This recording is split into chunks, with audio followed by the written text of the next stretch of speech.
So, any other questions about the test? All right, let's put it away and let's move forward with chapter 6. I have a question on that. Yes.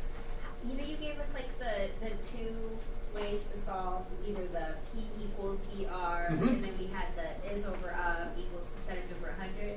How do we know which one of those to use for which problem? Can you use both for the same one? That's Yeah, my question. sure. Oh, Okay. unless it has to be like a percent, and then you would just change it to a percent if you use the P equals VR. Yeah. Okay, so it doesn't really matter. You Nope. can use either one. Both of those things are equally as okay to use. Okay, that was my question. Yeah. The thing about it is that a lot of times you don't necessarily get a simple sentence that says, 50 is 25% of what, right? Right. You get that sort of long, drawn-out word problem that says, Amazon sells $4.2 billion in food every year, and their total sales are $16.8 trillion. What percent is it, right? And then you just have to work out what's portion and what's base. And remember that when you're dealing with portion and base, portion is, base is of. And if you know what portion and base is, you can actually take those, put them into the is over of, and sort of merge the two of them. Even though they're not the same, you can sort of put them together that way. It's perfectly okay. All right? All right, so. Any other questions about that? Good question, by the way. Huh? Okay, so.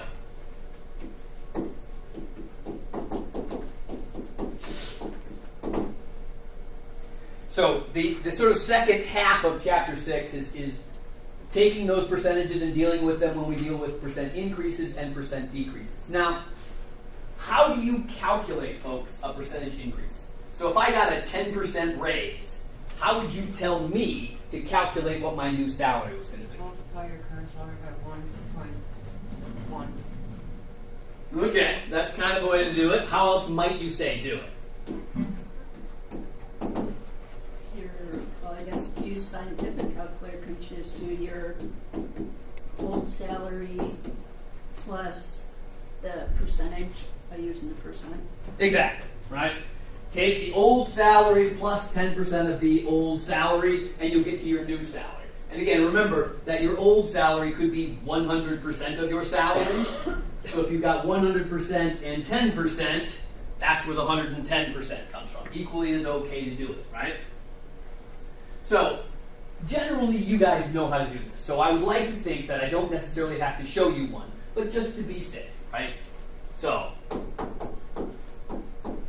let's suppose I was making $85,000 per year.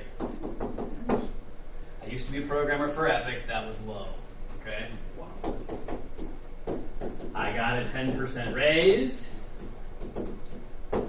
What's my new salary?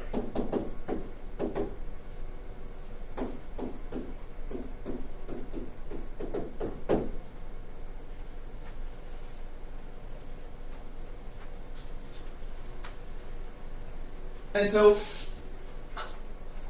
again, you don't necessarily have to sort of utilize the formulas that are driven inside of this in order to calculate this. I would like to think that you guys could just do it, figure it out, and tell me what it is. But what I'm going to do is sort of write it all out for you and then use that in the next problem in order for you to sort of figure out where to go next. Okay?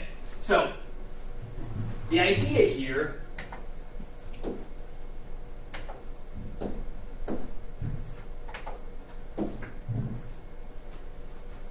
there are three things in this formula, folks.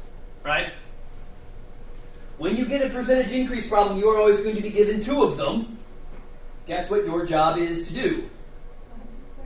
Find the missing third one. Okay?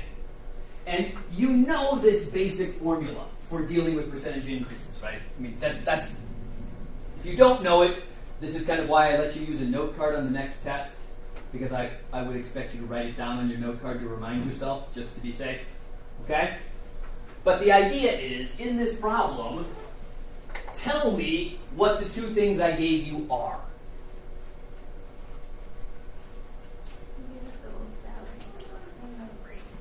Exactly. I told you what my old salary was. It was $85,000. And then I gave you the rate, because remember, rates are always percentages, right? But what do we do with percentages when we want them to be a rate? Convert. Convert.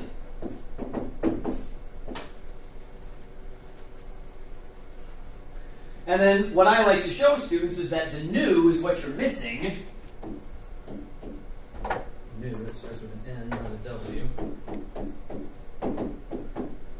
Think of that as being X, okay? And again, the whole reason I'm doing this, the whole reason I'm doing this, folks, is to force you to keep seeing algebra, because it's good for you.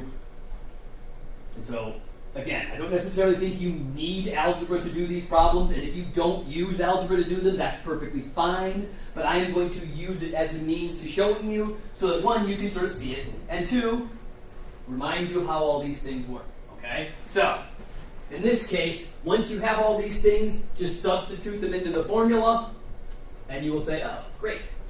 X is equal to 85,000 plus 0.1 times 85,000, right?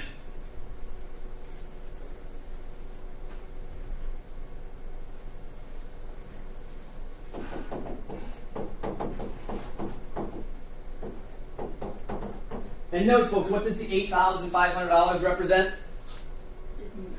The increase. Yeah, the actual raise as a dollar amount as opposed to a percentage. Okay, don't forget that that's a number that you may have to deal with. And then, of course, once you get down to this, then you're done, right?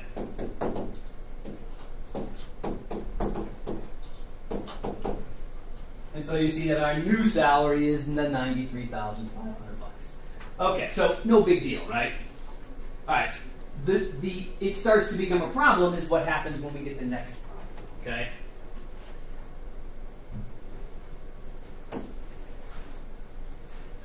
So how about let's go with this problem, right?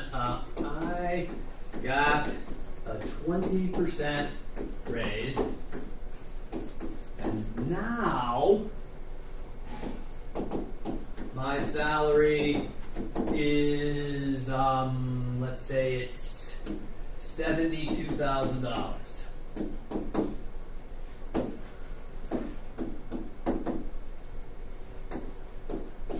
What was my old salary?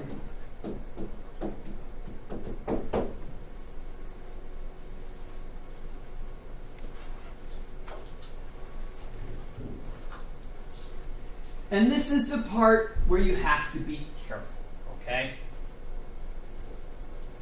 Because technically, folks, what kind of a number am I looking for compared to 72,000?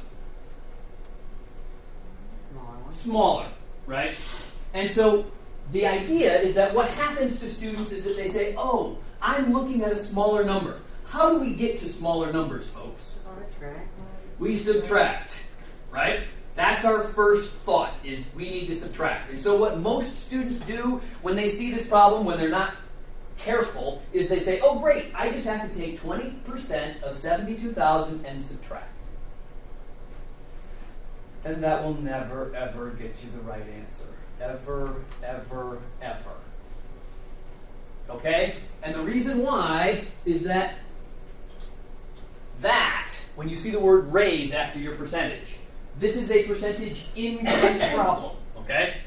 In a percentage increase problem, folks, you cannot subtract to get the right answer, period, okay? It will never, ever work, all right? So, this is where I hope if you guys start playing around with the algebra, you can actually see how to get to the right answer here, all right? So, remember the formula, right? New equals old plus rate times old. There's three things up there. What did I give you? The rate and the new. The rate and the new.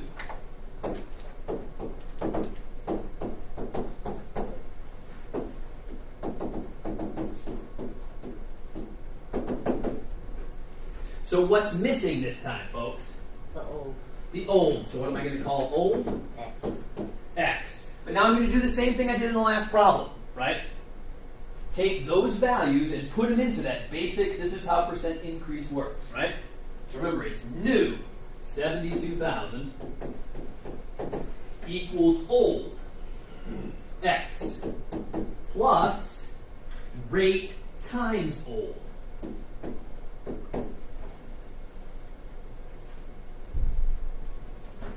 And here's where, if you're careful with your algebra, you can get not tricked by this particular problem. All right? What is x plus 0.2x? 1.2x. 1.2x. Good. So remember that technically we don't write it, but it's there, right? There's a 1 in front of that x, right? Don't tell me that 1 plus 0.2 is 3. Don't tell me that 1 plus 0.2 is 0.3, right? Again, this is just being careful with your decimals. And now what do we do to get x by itself here, folks? Divide, and here's the other way that you get smaller numbers, folks, that we tend to forget about. If you divide by numbers bigger than 1, you get smaller numbers.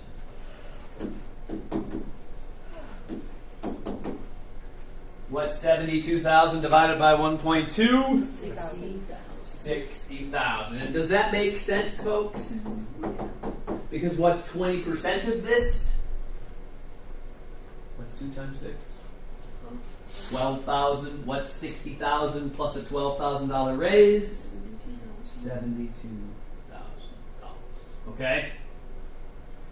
This is why I potentially would like for you guys to play around with the algebra on these problems, because doing it like this will stop you from saying take 20% and subtract.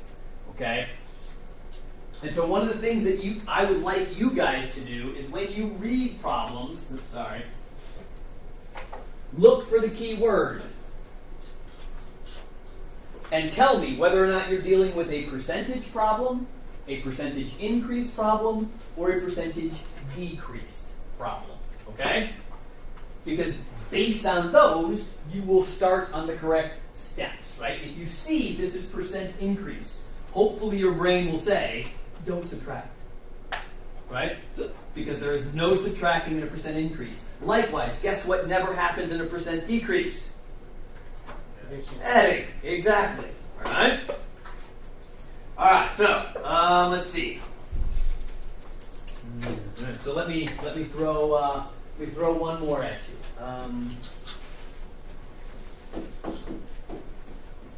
I have 50% more money than Danielle.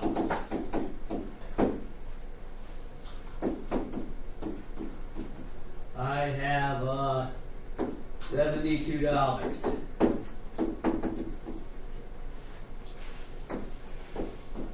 How much does Danielle have?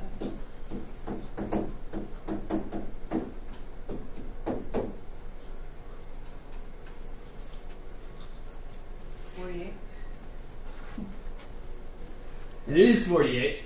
Why is it not 36? What did your gut tell you the answer was to this as soon as you heard it? 36, but it's not. It's not. Why not? Other than it doesn't work. Right? Because this problem is an increase problem. And if you're going to 36, what did you do to get to 36? You subtracted, right? You said, oh, I know that if I take half off, I will get to 36. But that's half off. We need to do a half on, right? So this is 50% more.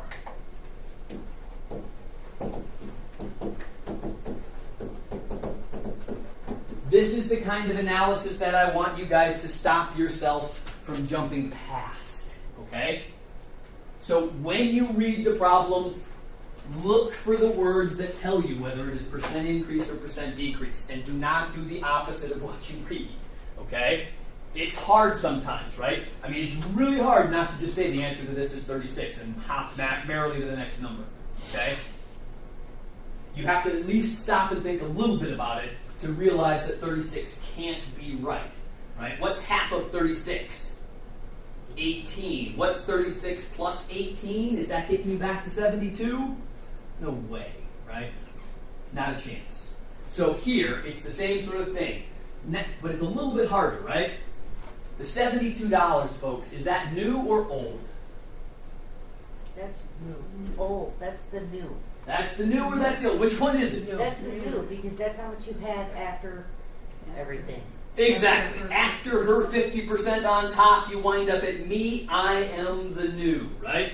Or think of it this way, folks. Which number is bigger? Me or Danielle? You.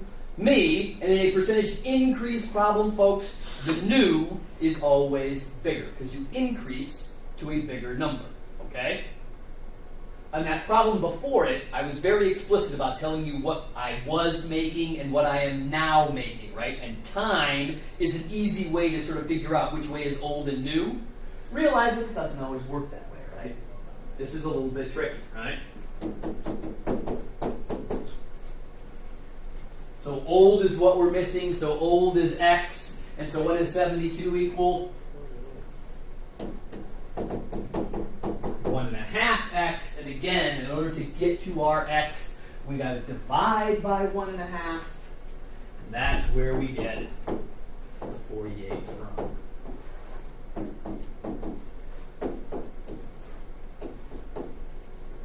And then again, you can do a quick check and say, what's half of 48?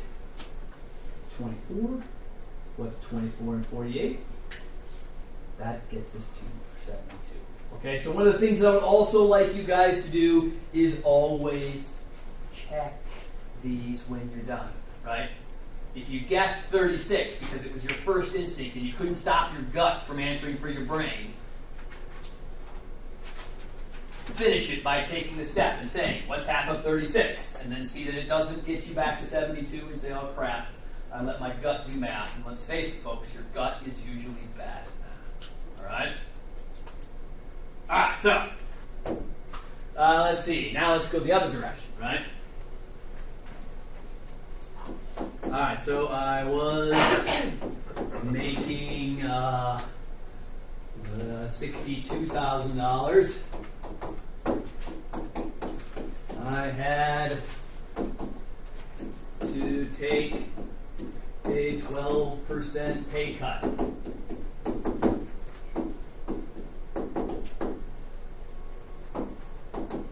What's my new salary?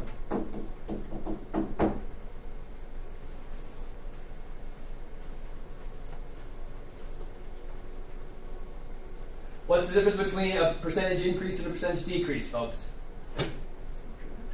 Yeah, that's it. The only difference is subtraction, okay? Everything else is the same. The way you figure out your new salary, you're going to take your old salary and subtract the rate times your old salary, right? Exactly the same as percentage increase, except you got a minus sign instead of a plus sign. And the cool thing about it, folks, is that our process of solving these things is also exactly the same, right? There's 3 things up there. I'm always going to give you 2. Your job, find the third, okay? So, what did I give you in this problem? The old salary. I gave you the old, right? Here's your old. Here's your rate. Your new is the X.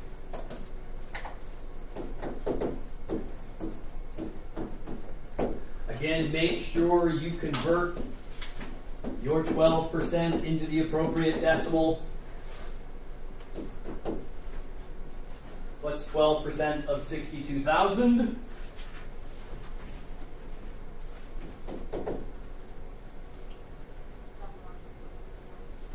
$74.20? 74.40. 74.40. That's probably what they said. I couldn't go in here. Subtract. 54,560.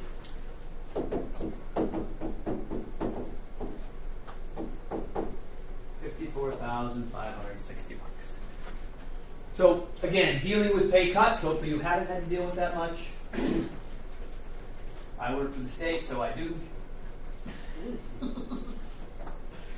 All right, so that's the straightforward problem.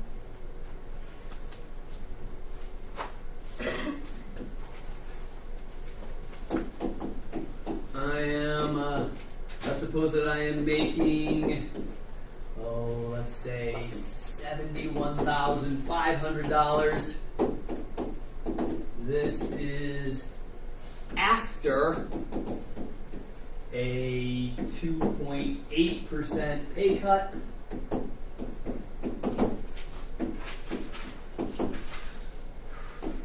What was my old salary?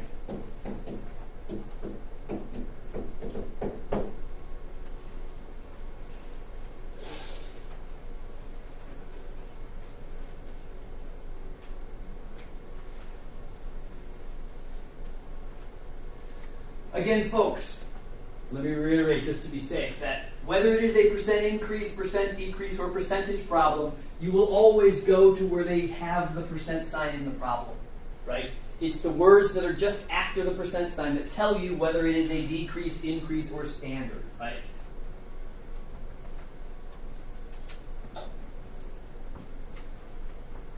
All right, so what did I give you this time, folks? Old. And green.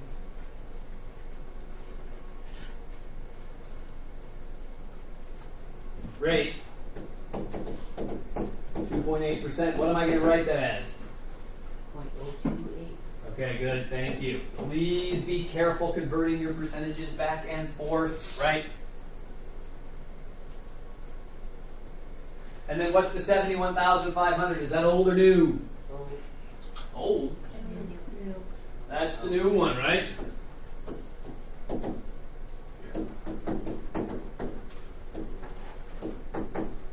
And so old, do I know what it is? 6. I'm ahead of you. So it's going to be X. So what am I going to solve algebraically, right? Remember the formula, right? 71,500 equals old X. Remember that it's minus, right? Oh, so you have to do 1 minus. Uh-huh. So be careful. This is not plus. This is minus because it's decrease instead of increase. What is 1 minus 0.028? 0.972. All right, good. 0.972x. And so what do I do to get x by itself? Divide by the 0.972. And again, here's another truism that we sometimes forget. To get to a larger number, instead of adding, folks, we can divide by numbers that are less than 1. When you divide by a number that's less than 1, you're actually going to get a larger value. That's how the math works, right? So when you take 71,500 and divide by 0.972, what do you get? $73,559.67. 67? Yeah, Please round the pennies accordingly. it is rounded. It's money, folks. You will know where to round money because it's money. I don't have to tell you. Okay? So, the homework, like it says, round to the 10th spot. And so if it was 0.916, then the 9, if I was rounding to the 10th spot, it would be 0.9. Okay, that's what it was supposed to be because the level was saying 100. Yeah. Hopefully, most of the time, when it's asking you to round, it's working with numbers that are not money. That sometimes happens, which makes sense. And there will be times when you're doing problems where you're talking about people. Where do you think you should round people? To the 1 spot, right? Don't tell me that there were 475,822.6 people at a show, right? I mean, if there were 6/10 of a person at a show, it would. They're missing body parts. Yeah, I don't want to know where the 4/10 are, right? So just. Or which 4 tenths are missing. Yeah, exactly.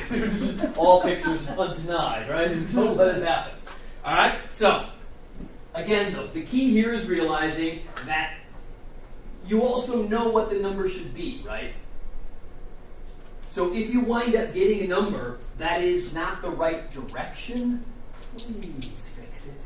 Right? You know that if this is what you have after making a pay cut, that you had to be making more money before, right? So if you gave me a number that was less than 71,500, you're just way out in left field, okay? That's when I get discouraged, is when I'm grading papers and you don't even give me a number that's on the right side. That means that you just read the problem, did a formula, and then stopped and didn't think about the problem at all, okay? So what I would love for you guys to do is when you're done with a number, make sure that the number makes sense. Does it make sense that I was making $73,560 some odd dollars? I'm now making $71,500, and that's a 2.8% pay cut. Yes. If this number had been like 60,000 something, if you take a pay cut and start making more money, We all then need pay cuts then. yeah, exactly. Let's all get a couple of pay cuts, right? That doesn't make sense. Okay. Again, this is just a matter of you guys taking enough time and effort when you're doing the problems to make sure that it at least goes the right way. Okay. When you don't go the right way, then I'm Concerned. yeah, that's when the hole in my wall gets bigger, because that's where my head will go as I'm pounding the wall, trying to stop myself from poking my own eyeball out. Okay? So, again, just be careful. Alright? Alright, so let's try a slightly tricky one now. Alright, so I got a $5,000 raise. This is, let's say this is, let's make it relatively straightforward, 10% of my salary, of my old salary.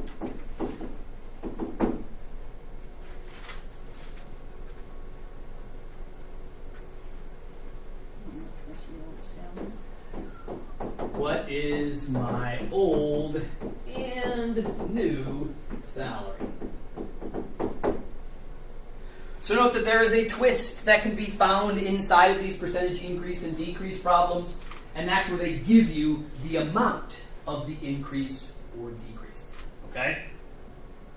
So you guys have to be careful to handle problems where that happens. All right?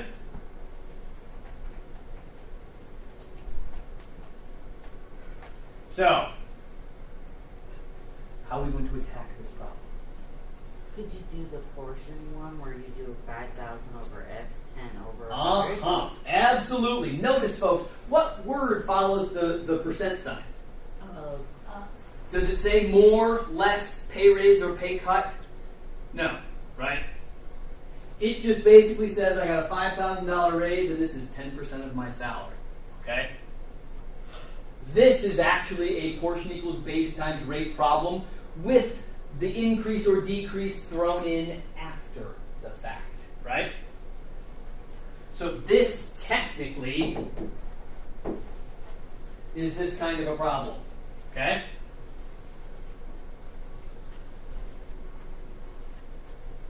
Now you guys have to tell me what's what.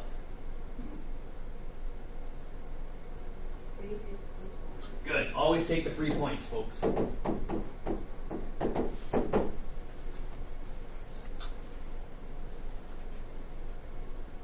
What's the 5,000? the portion is the 5,000. Portion is the 5,000. Why? That's the raise. It's the part of your total salary that you're currently making, right? Therefore, it's the portion, not the base, right? So the portion is 5,000, and in theory, the base is X. And again, we play the same sort of a game, right, folks? You plug in the two things you know, you solve for the third thing you don't, right?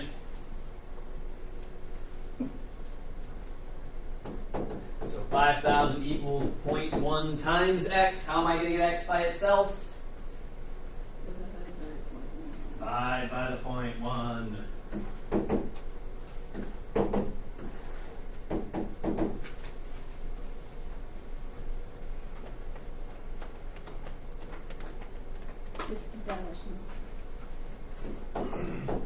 And then all you have to do is make sure that you answer the question. Right? What did I ask for? Old and new. Old and new. If you stop right here, folks, how many numbers have you given me? None. 1. How many do I want? 2. At most, I can give you half the points. So please, please, please, please don't just stop when you get X. Right? Make sure that you figure out what X means and then give me everything else. Right? So now, what does that 50,000 represent? Oh, Old. Good. And how would you find the new salary? add the 5,000. Add the 5,000, right? Because it said that it was a $5,000 raise, so you added the numbers too. All right? And note that how does this problem change if I said I got a $5,000 pay cut? Then you do 50,000 minus the 5,000. Yeah, you just subtract the 5,000 at the end because regardless, it's still 10% of your salary where you were. You're still going to be making $50,000 before. It's just that now the $5,000 gets taken off instead of added on at the end. Okay, so be careful with things like that. When they start giving you the amount of an increase or decrease, it's really hard sometimes to notice that they're really talking about the increase amount, and note that those are really PDR problems and not increase or decrease until the end. Okay? Alright. Not too bad? Okay. So, let's see.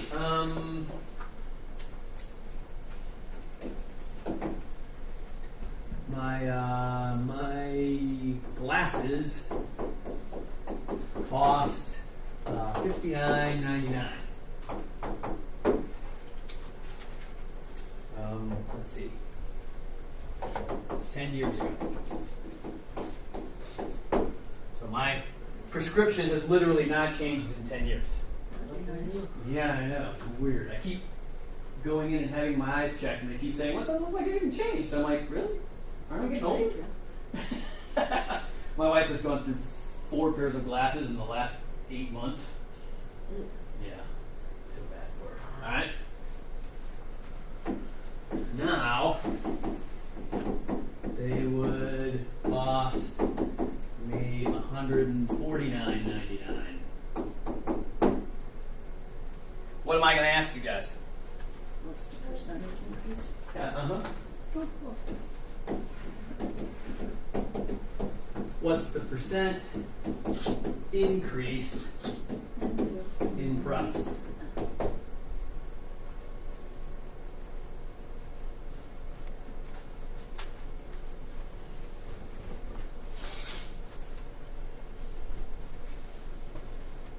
I'm going to show you the long way of doing this problem first.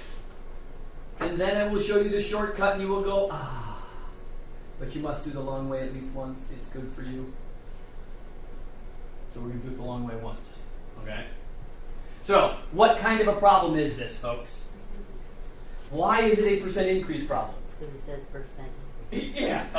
Percent. Please don't miss those sorts of obvious cues. Okay? If the freaking problem says percent increase, do a percent increase. Okay. So, yes. Percent increase. And so, in theory,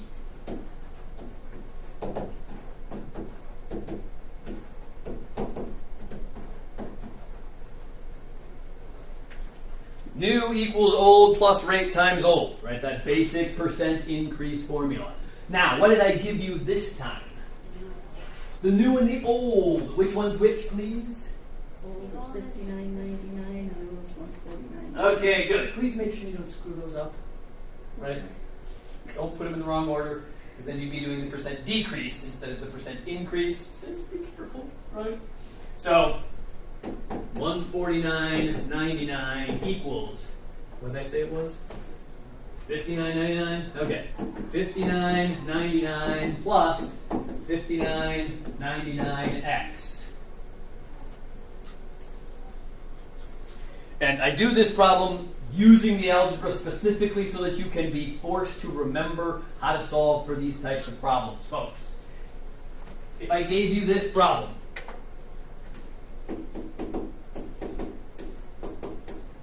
What do you do first to solve for x up here? 59.99 times x plus 59.99.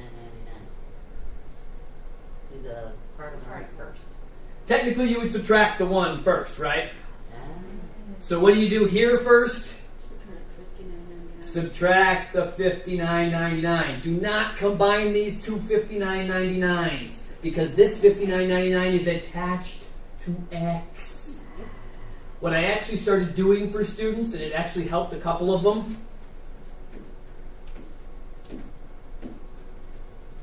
is I always put those two things in parentheses. It's perfectly okay to do it. Alright? You don't have to. There's no reason that you have to. But the nice part about it is that it reminds you that these two damn things are stuck together. Right? And you can't separate them and add these two numbers. Even though it sure looks like you can, you can't. This one has an x. This one's just a number. Okay? So you subtract the 59.99 from both sides. And what do you get? 90 equals 59.99x. What do I do to put x by itself? Divide by the 59.99.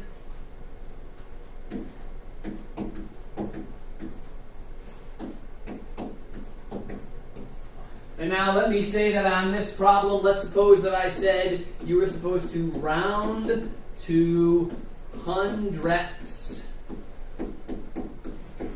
of a percent. Okay? So note, in these problems, when I'm asking you to calculate percentages, I will tell you to round somewhere. When you're calculating a dollar amount, you guys know where to round it. I won't have to tell you. But in percentages, I'm going to tell you. Okay? So when you do 90 divided by 59.99, what do you get? 1.500 blah blah blah. Sorry, what was all that again? 1.500 blah blah blah. There's a bunch of Keep stuff. going, keep going. 250042. Let's Okay. round it up to a 2, then it's 41. Say calculators lie. That's very true. We never know. All right, now, the key here is remembering, folks. This x, what does it represent again? The rate. The rate. That means it's a decimal. We need to put it to We need to put it to a a percent. percent. What do we do to convert a decimal to a percent? Move it to the right 2 steps. Move it to the right 2, okay? 150%. 150%, but note, what comes after the 150%? Another 0. A 0.025. Where did I ask you to round to? Hundredths. Hundredths. Here is the hundredths of a percent. Note, it's not that 0, right? No. Because we have to convert it to a percent first.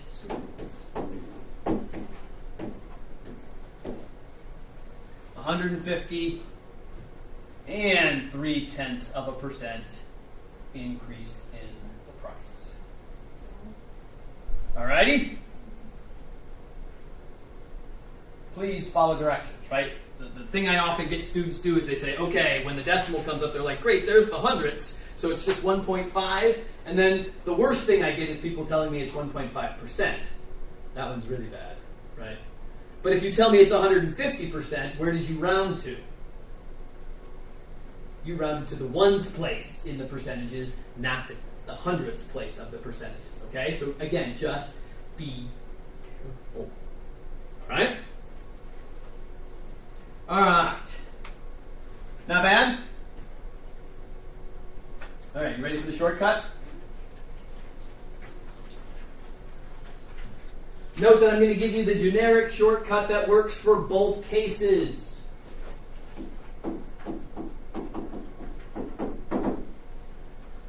The one thing that you cannot do, folks, is just divide the two damn numbers. And for whatever reason, everybody seems to think that's how you can do it. There are ways to make it work when you just divide the two numbers, but then you have to know the trick based on which type you're doing, increase or decrease. Because there's two different things that you have to do when you just divide the two numbers, based on whether it's an increase or decrease. And honestly, I don't want you to know those two things. What I want you to know is how to do it all the time. Alright?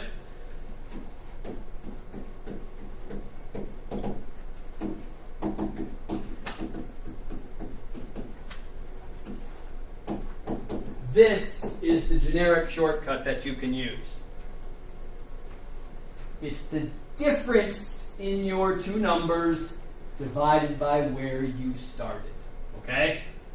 If you subtract the two numbers, then you can divide and get straight to your percent. Okay? That'll always work. And the cool thing is that it works for percentage increase and percent decrease. Okay? If you just try and divide the two numbers, then you have to remember two different tricks for percent increase and percent decrease, and I don't want you to know those two. If you know them already and you can use them safely, by all means, go right ahead, I don't mind, but I don't want to tell the class if that's okay. Okay? So, the way we can find this percent, note, what's the difference in our two prices? $159.99 minus, or no, what was it? $149.99. $149.99 Minus $59.99. Now, where did I start? $149.99. Where did I start? $59.99. 59. Remember, this is the increase price. Oh.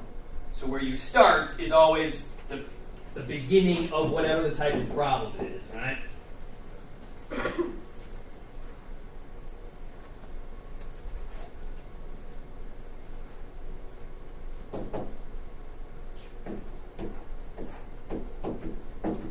And notice, what did we do in the problem up above when we didn't use the shortcut? Convert. We converted, and note, we're going to have to do that here too. Okay? This is going to give you the rate, technically, so you're still going to have to multiply this thing by 100, move it 2 decimals to the right when you are done. Because this is going to be the 1.50025,014, whatever the heck the rest of the numbers were, right? And note, this is the exact same answer that we got from the problem up above, okay? So the way the formula works is that you will always wind up taking the difference and dividing by where you start, and that will always get you to the correct rate. Please remember that that's a rate. You need to convert it to a percent, okay? All right. Not too bad? Okay. So, we made the homework a lot easier. yeah. Now that we got the homework done. I know. Now that we got the homework, it's almost done. No, now you can go back and check, right? Okay, so let's see. My shoes used to cost $149.99. Holy crap, dude. They were really nice. $150 they should be. Now, my shoes cost $59.99. That's better. What am I going to ask you? What was the percent decrease? Find percent decrease.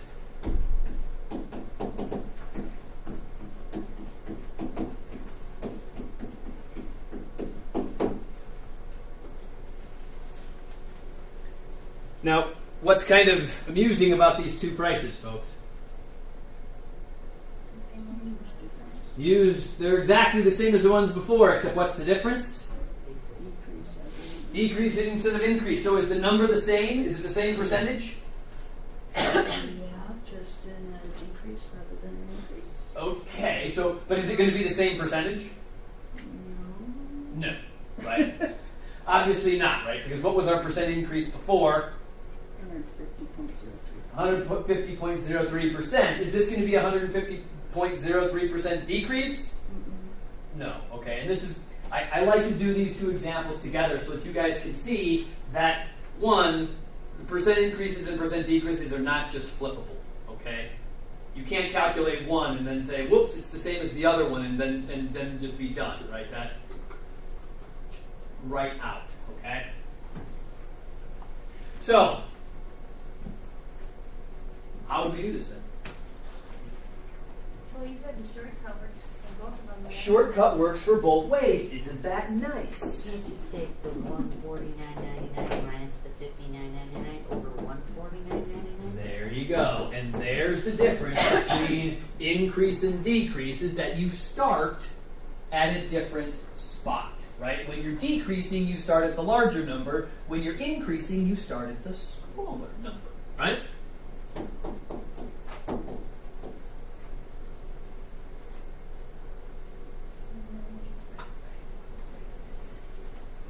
So what's 90 over 149.99?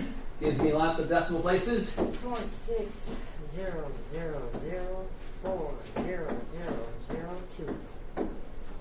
Mine says 3. Yours rounded up.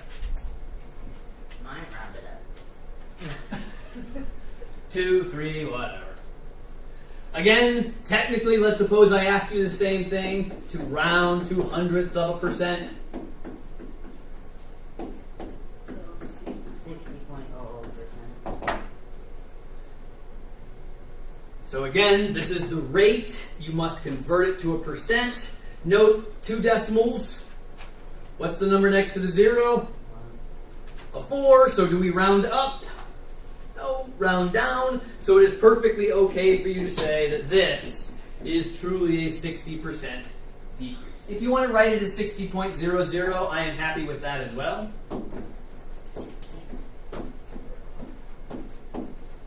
If the rounding just gives you 2 zeros, if you don't want to write them, you don't have to.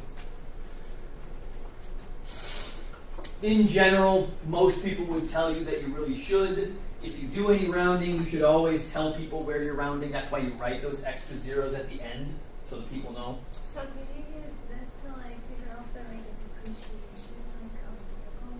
Yeah, it's the same thing. It's a percent decrease. It's the exact same thing. So you figure out, well, what was it when I bought it? What is it now? What was the percent depreciation? It's an exact percent decrease. All right? Not bad? Cool. Let's see.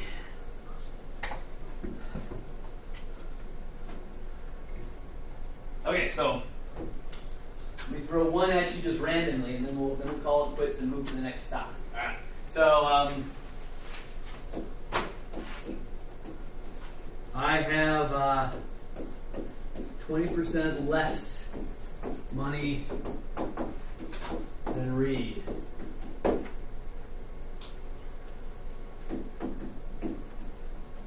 I have $125. How much does Reed have?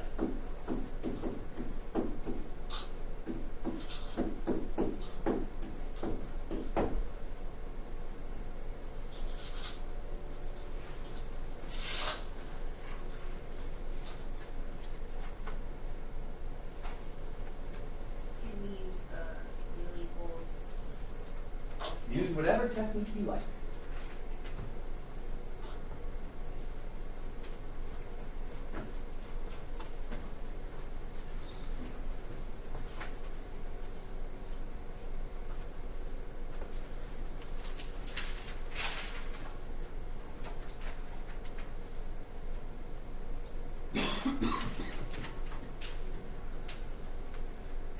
Whoa, that can't be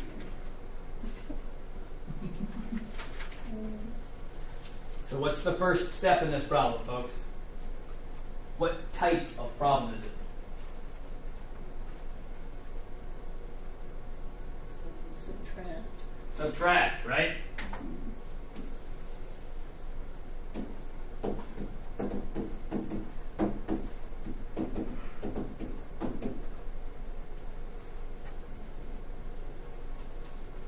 And then figure out what I gave you.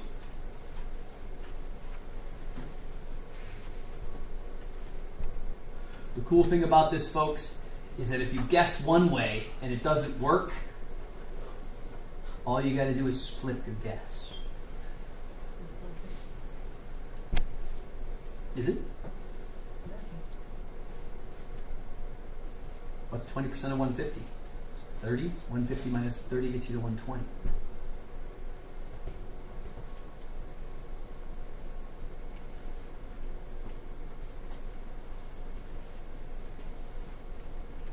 I got it.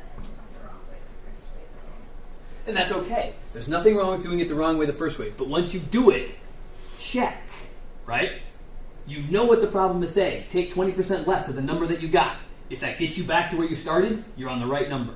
If it's not, then you didn't. Try again. So, what did I give you? The new rate, which was 125.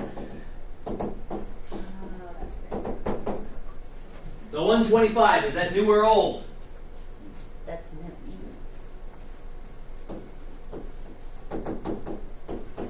Right, because if you try old and you do 125 minus 20% of 125, you're going to get a smaller number, and it's like, wait a second, I need a bigger number. Crap.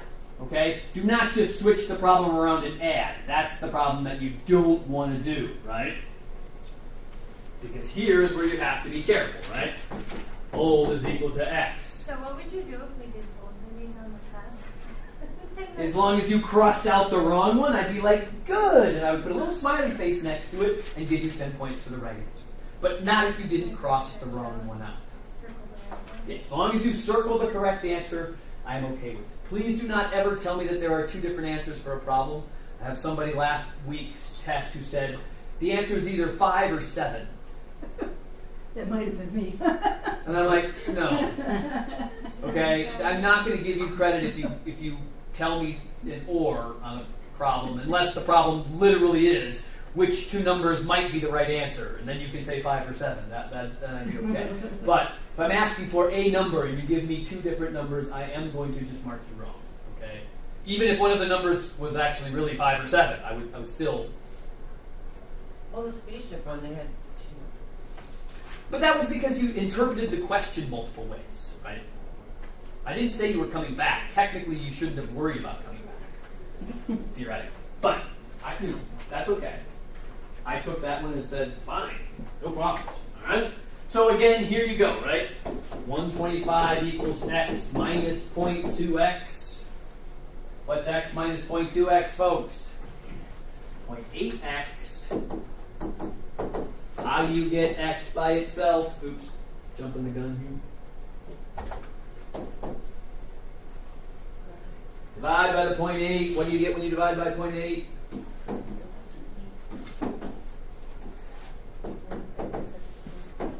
What? 156.25. Is that right? I'll buy it.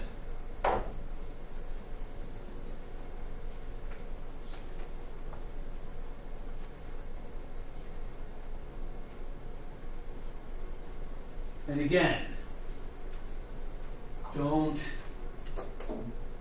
stop when you finish this problem. Make sure it makes sense, right? Take 20% of that number, multiply this number by 0.2, and make sure you get a value that's going to subtract you back to 125, right? If you multiply this by 0.2, what do you get?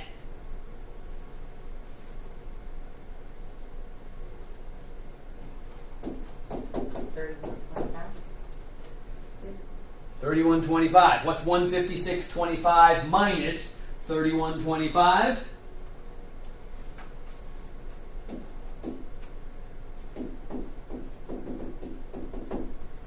Gets you back to your 125, right?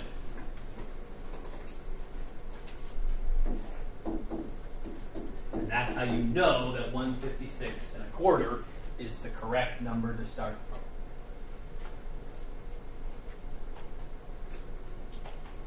All right? All right. That is the end of chapter 6.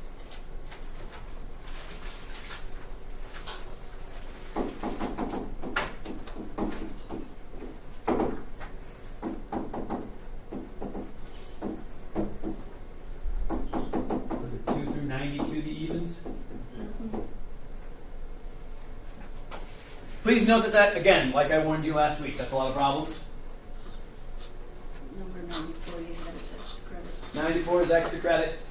Note, folks, that I would love for you to have these done by Wednesday. If Wednesday doesn't work, I am more than willing to wait until Monday next week. That's okay. All right? What if we have it now? Wait until at least. Go double check all your answers. Because on Wednesday, at the beginning of class on Wednesday, I will ask if there are questions on the Chapter 6 homework. And if you have any ones that you would like to see me do on the board, I will do them on the board. Okay? So you still get your 3 freebies. Okay? But Wednesday. Alright? Alright, now if you don't mind, folks, I still have like 10 minutes. We are not going yet. She's standing by the door.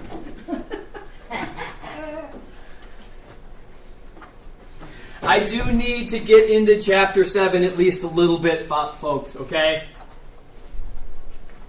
Because we are a little bit behind. And if I can get through the first portion of chapter 7, then we'll be able to finish chapter 7 on Wednesday, or get as close to finishing it as possible. And then we will actually be mildly caught up to where we belong. And then you guys won't have to come on Monday of spring break. Which would be good, right? So you can stay a little bit longer now so that you don't have to be here on that stupid Monday, right? You can take the test the week before and then get out of here faster, all right? All right, so anyways, I will have to be here so it doesn't do me any good. I'm trying to help you guys, okay? So,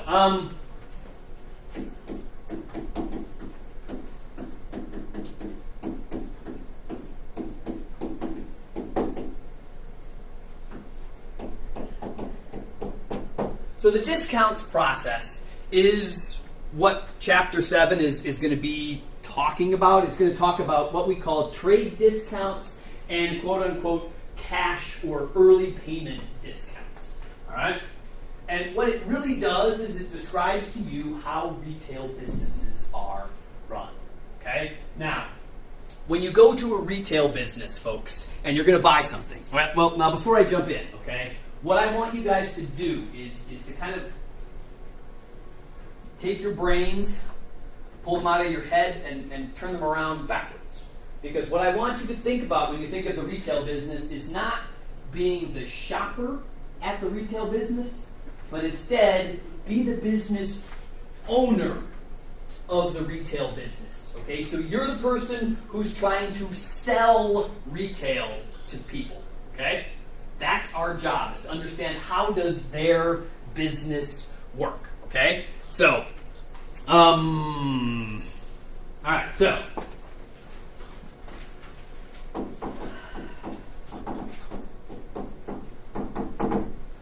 what we need to do is first off talk about the terminology that businesses use when we talk about retail business, okay? So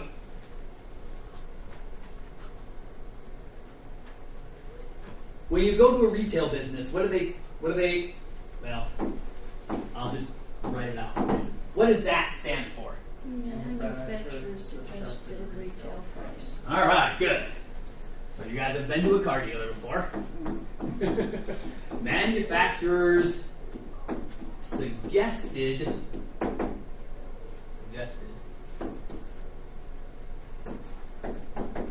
retail price. Okay, now remember that the manufacturer's suggested retail price is the price that you are selling the object for. Okay, remember, because you're the business owner, right? Now, how much did you pay to get this item that you are selling? So this is what we're going to sell. This is what you're going to sell it for, okay? Because remember, you are now the seller. You're not the buyer. This is one of the hardest parts of this chapter is taking your brain and stopping it from thinking, I'm going to the car dealer shop and I have to buy a car at manufacturer's suggested retail price, right? No. You are the car dealership owner. You are selling these cars at the manufacturer's suggested retail price. Do you want someone to come in and negotiate the price on you? No, because you want to make more money and you just want them to come in and say, here's $45,000 for this SUV that you're selling, right? Exactly. Some Chrysler that'll break down in 2 weeks, right? Whatever. We don't care. But the idea is that that's what you want. Now the question, though, is how much did you pay for that particular item? Okay? The MSRP, this is often just called the retail price. All right? Normally just called the retail price. Okay? And again, remember, you're the business owner, so that's what you sell it for. What you pay for a specific item as the business owner, that's actually what we call the net price.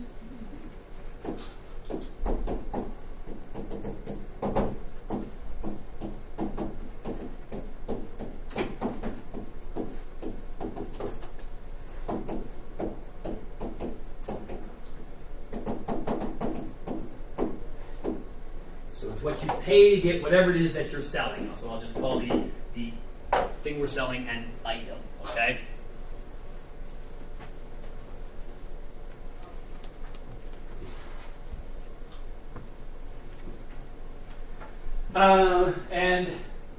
So I guess I should be more specific.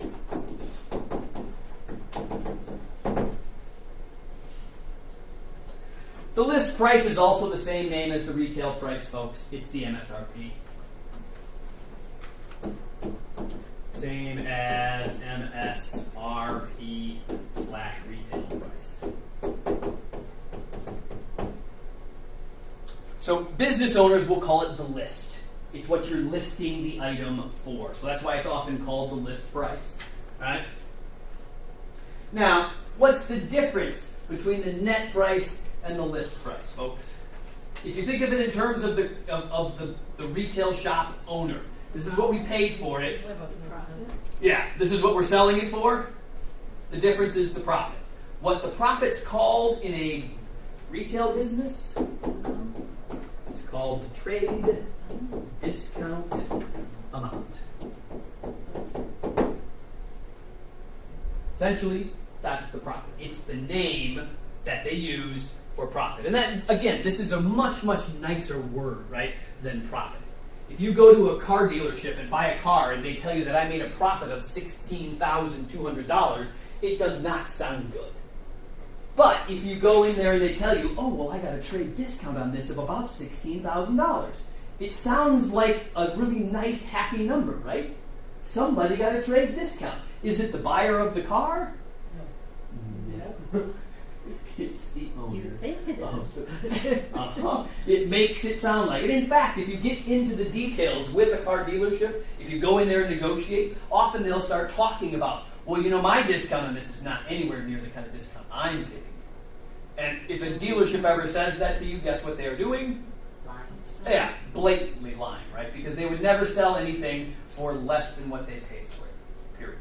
Okay? They won't. And the other reason behind that, folks, is that this list price, this MSRP, that's actually negotiated with the manufacturer. If you sell a car for too less money, for too little amount of money, the dealer will, the manufacturer will stop sending you cars. Because it starts cutting into the profit margins across the country, not just at your dealership. Right? Because if everybody knows they can come to your dealership and get this car for $500 less money than anywhere else, what happens? They don't go other places, and that's not the way they want the retail business to exist, right? That's kind of what's starting to happen a little bit in our regular retail businesses like Walmart and Target, right? What's happening to the small, mid-sized, manufacturer shops, right? Those retail businesses? See you later, right? Sears, just about gone. JCPenney, just about gone. Shopko, gone, right? Why? Yes, absolutely, right? Because they've been continually cutting under them as much as we can, and people are finding it cheaper to shop online, right? So if you can get it for $3 less, then what are you going to do? And they give you free shipping, you're going to buy it for $3 less. That's why they go away. The car industry is not going to let you do that. And this is why dealers are forced to sell cars at a specific MSRP. They can go down a certain amount, but folks, it is a very specified amount in the contract I negotiated with the manufacturer before you even got into the store, right? There's a bottom line, and there is no way that you will ever get past that, because legally, if they do it, they will lose their dealership like that. Oh my goodness. Okay. No, sorry. I just feel like an idiot because my husband told me something the other day. He does like graphic design work for this game shop, Sure. and he tells them not to pay him in money. He wants to pay him, and he wants to get paid in merchandise, and that's because he's getting it for the net price, so he's getting more merchandise than he would money. Probably true, yes. That's doable because that's what bartering, not actual Yeah, sales. but that's why though, right? Yep, yep. Okay, well, I don't know. What are you talking? Yeah. So what's the basic math formula between these three things? Net price, list price, and trade discount amount, right? It's the difference. Well, technically, it's negotiated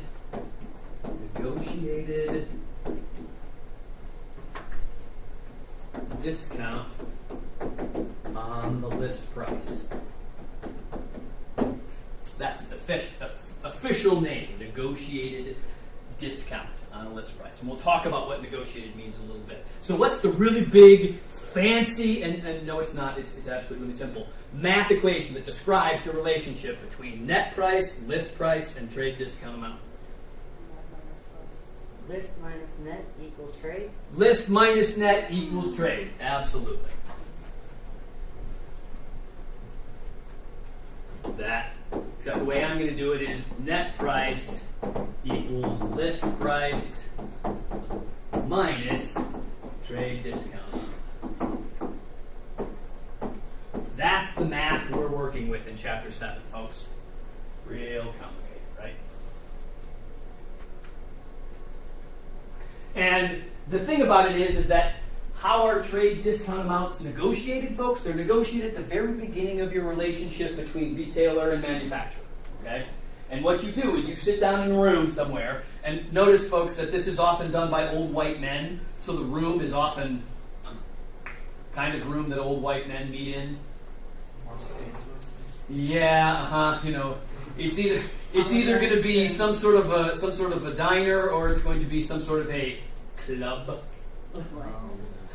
It's where a lot of business is done. Okay, enough said. Okay, but the idea is, what is this trade discount amount? How is it calculated? How is it negotiated, folks? It's negotiated as a percentage of the list price. That's how it's actually calculated. Okay, so the way you do it is you say, oh, technically the trade discount amount is a percentage, and again, remember, we always have to get back to percents because that's what we do in this class all the time from now on, is the list price times the trade discount rate, or percentage. And this is what you negotiate at the beginning of your retail business life. Is you go into your manufacturer and say, I demand a 22% trade discount on every item that I'm selling. And what that means is that whatever the list price is, they will take 22% off of it, and that's what you will pay for it. Okay? And if you are a good negotiator, that percentage is higher. If you're a bad negotiator, it's lower. And remember, what does the trade discount amount give you? Profit, right? So if this percentage is higher, what happens? Your profit is higher. And honestly, folks, that's what drives profit in a retail business, is how well you negotiated the trade discount rate at the beginning of your cycle with that particular manufacturer. Everything else is kind of under the table, right? Note that more times than not, when you see people advertising for cars and things that are sold retail, it's not the dealership that's advertising, it's the actual manufacturer. Because they're trying to sort of fix a certain amount of demand for their particular product so that the price will stay at that nice high price that they like, so that they can get higher profit. Not only can the manufacturer get higher profit, but so can the dealerships as well. Note, folks, last thing I will say, you don't need to write this down because we'll do it again. What I'm going to do here is substitute that trade discount amount up into that formula up there. And I'm going to write one last formula, and you're going to tell me what it is. The net price is equal to the list price minus the trade discount rate times the list price. What does that formula look like? Isn't that the loss from the manufacturer? percent decrease. New equals old minus rate times old. All this fancy stuff, folks, is just a percent decrease. That's all we're going to do in Chapter 7 is learn about percent decreases and how to play around with it. All right? So, we will on Wednesday, because today's Monday, right? Yeah. On Wednesday, we'll start doing some examples, and then we'll start talking about what happens when you get more than one trade discount amount. So if you have multiple rates of discount, how does it work?